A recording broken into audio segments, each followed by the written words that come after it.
গরম ভাতের সাথে যদি থাকে পাবদা মাছের ঝোল একদম জমে যাবে। আসসালামু আলাইকুম, আশা করছি সবাই ভালো আছেন। আমি আজকে পাবদা মাছের ঝোল রান্না করব খুব সাধারণভাবে, অল্প একটু মশলায়। আমি একটি হাঁড়িতে তেল দিয়ে তাতে 3 চামচ পেঁয়াজ বাটা এবং হাফ চামচের মতো আদা বাটা দিয়েছি।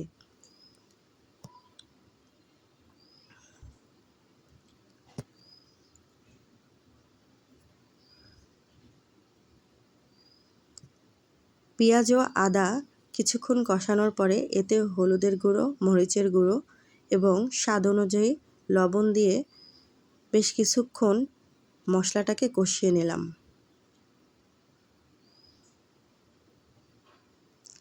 মশলা কষানো হয়ে গেলে পাবদা মাছগুলোকে দিয়ে দিলাম।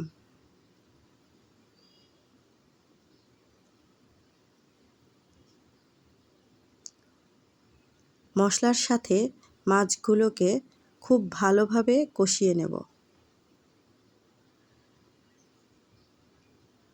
মাছ কষানো হয়ে গেলে আমি ঝোলের জন্য পরিমাণ মতো পানি দিয়ে দিলাম।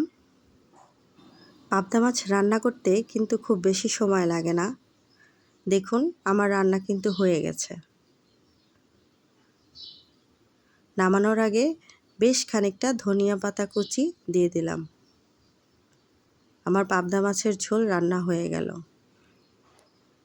এটা খেতে খুব ভালো লাগে।